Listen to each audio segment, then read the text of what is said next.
revolves around this part of my personality that developed when I was about 9 years old. At 9, I started to set really strict rules for myself that like I was not allowed to break. And I like to blame this on the overnight summer camp that I went to that summer when I was 9. It was called Camp Robin Hood in Chambersburg, Pennsylvania. And it got shut down the summer after I went for being a cult, allegedly. And so I can place blame on that situation, you know, but really this part of my personality stuck with me. These rules that I made up for myself. For example, starting with when Dances with Wolves came out, I set the rule that I will never go and see a Kevin Costner movie. And I still have, to this day, have not seen a Kevin Costner movie. I'm pretty proud of it. You can clap, I heard it. That's great. Another example of a rule that I didn't break was after the cult summer camp, I went to a real YMCA overnight camp, but we had bi-weekly square dances, and anytime a boy went and asked me to the square dance, I responded with this specific answer. I said, no, I'm not going to go with you. I prefer to be matched up in height order at the square dance. And that's what they did to all the kids that never even got dates in the first place. Just all the leftover kids had to line up, boys on one side, girls on the other, and they lined us up in height order, and that was our date. And most of the time I would get lined up with the person who asked me in the first place, but I still stuck by this rule and gave this answer every time. Another example of a rule, when I was 21, I wasn't 21, I'm sorry, I was 14. When I was 14, I'm not the Fibber, guys. When I was 14, I decided that I was going to be straight edge, so no drinking, no drugs, no smoking. And I stuck through this rule until I was about 23. And when people asked me why I was straight edge, I just said I don't have the desire to drink, which was the truth. I wasn't one of those like angry straight edge kids that went to hardcore shows and had angry dance-offs with people in the audience, or like went outside after the show and like punched people in the face because they were drinking. I wasn't like that at all. I just like really didn't want to.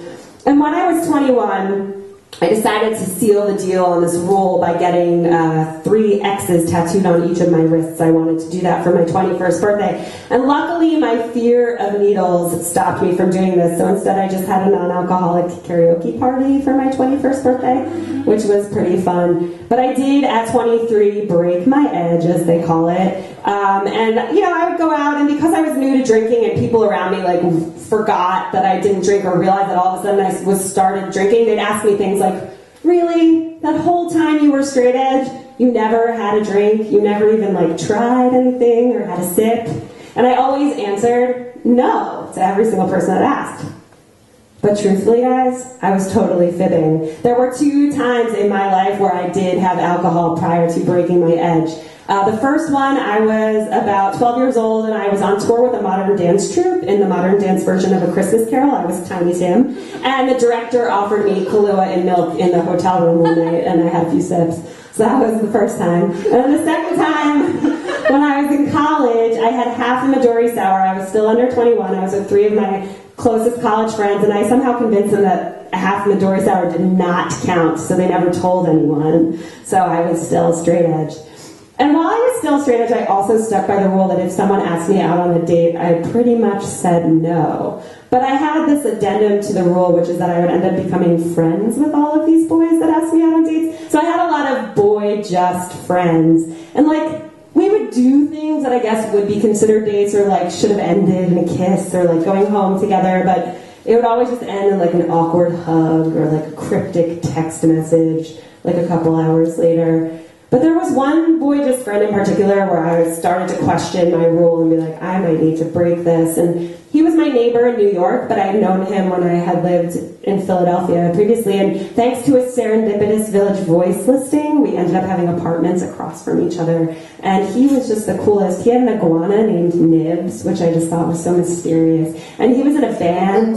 And he also only went by his last name. And I think it was about 3 years of knowing him before I even found out what his first name was. And he was way older than he said he was. I still don't even know how old he was or is.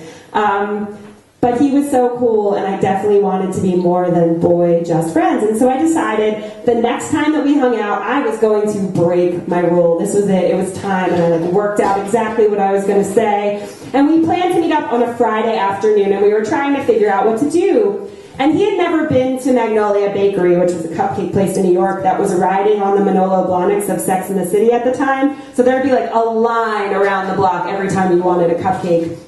And so we went there on a Friday, and sure enough, there was a line going all the way around the block. We had about a 25-minute wait, which was like the perfect amount of time for me to like say everything and everything how I feel, and it was just going to end up perfect. I knew it. But instead, I just got super nervous, and I made 25 minutes worth of small talk about iguanas. And then we went into the cupcake place, and I got a vanilla cupcake, and I went home. And I felt so defeated. I was so bummed. I was like, why can't I just do this? Why can't I just break my rule? And the next night, it was Saturday, and I was like, all right, you know what? I'm just going to forget it. I'm going to forget explaining to people that I don't drink. I'm going to forget that I like keep rejecting these boys, and then I want to tell them how I feel, but then they, I get too scared. So I hung out with my 3 college girlfriends who were all like not partiers. They just like to hang out and do fun things. So we went to a show at our school, and then afterwards we were trying to figure out what to do. And like any group of 4 single women in New York on a Saturday night, we went to Magnolia Bakery. And so we're walking there, and the whole time I'm venting about my day before, and like, how can he not know how I feel about him? Why do I even need to say? There's just this connection. You should just know that it's there, and we're meant to be together. And I'm going on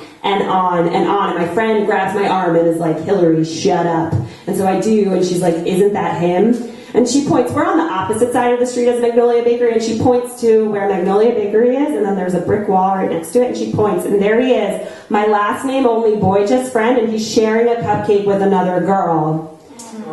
And by sharing a cupcake, I mean he is Lady and the Tramping the cupcake with this girl. Like full on making out with like icing all over both of their faces. I like cannot believe it. And so I grabbed my friends and we turned back around and we head straight to a really dirty, creepy bar on NYU's campus that does not check IDs, and we went right down and sat down, and I had half a Midori sour.